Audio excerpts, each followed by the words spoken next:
आंध्र प्रदेश में टीडीपी की सरकार बन चुकी है। चंद्रबाबू नायडू इस समय नए सीएम बने हैं। इन सब में सबसे पॉजिटिव चीज जो होनी चाहिए और जो एक्सपेक्टेड है वो है अमरावती ग्रीन फील्ड सिटी का सपना सच होना। ये इसलिए नहीं जरूरी है कि एक नया शहर बनेगा, नई सुविधाएं होगी, आईटी कंपनीज आएगी, बहुत सारी रेवेन्यू जनरेट होगी। ये इसलिए जरूरी है क्योंकि पिछले 1600 दिनों से 33,000 एकड़ जमीन पर जो किसान खेती करते थे, जिस शहर का सपना दिखाया गया था, वो काम रुक गया।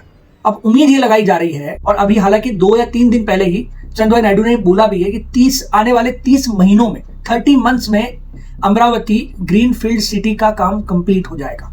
ऐसा क्या हुआ कि ये काम रुक गया? 2014 में आंध्र प्रदेश के 2 हिस्से हो जाते हैं। एक तेलंगाना बनता है जिसकी राजधानी बनती है हैदराबाद, मतलब मेन कैपिटल जो थी वो तेलंगाना में चली जाती है। अब आंध्र प्रदेश के पास मौका है एक नई राजधानी बनाने का, एक नई कैपिटल बनाने का।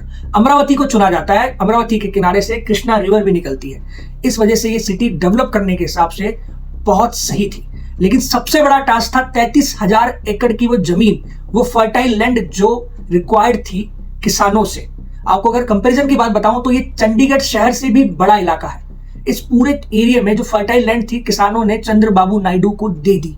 आप सोच सकते हैं किस तरह का रिलेशन रहा होगा कि सर्वसम्मति से आज तक का सबसे बड़ा लैंड एक्विजिशन हुआ था, वो भी फर्टाइल लैंड पर। कभी कभी पॉलिटिक्स इस कदर अंधी हो जाती है कि वो ये सोचना ही छोड़ देते हैं कि उनके एक छोटे से ईगो के चक्कर में कि मैं किसी व्यक्ति का वो काम पूरा नहीं करना चाहता जो अच्छा तो है लेकिन मेरे द्वारा शुरू नहीं किया गया। आप सोचिए कितना बड़ा नुकसान होता है। 33,000 एकड़ जमीन को अगर आप इमेजिन करिए तो जिन किसानों ने दिया वो उनकी फर्टाइल लैंड थी, वो आज भी इस प्रोटेस्ट पर बैठे हुए थे। काम शुरू होता 2015 में, शहर का काम सब कुछ बढ़िया चल रहा होता। 2019 में जब वाईएसआर कांग्रेस की सरकार बनती है, जगनमोहन रेड्डी जब पावर में आते हैं, सीएम बनते हैं, उसके बाद से अटकलें शुरू हो जाती है। अमरावती को कैपिटल बनाया जाए, इस पर वो पूरी तरह तैयार नहीं थे और 3 अलग अलग कैपिटल का प्रपोजल ले आते हैं। और एग्जाम्पल दिया जाता है हिमाचल का, एग्जाम्पल दिया जाता है उत्तराखंड का। हालांकि वहां का क्लाइमेट ऐसा है कि इस वजह से हिमाचल में धर्मशाला और शिमला दोनों को कैपिटल रखना पड़ता है क्योंकि बर्फबारी होती है, ठंड होती है। इन सब में जो सबसे बड़ा नुकसान था वो फार्मर्स था, किसानों का था।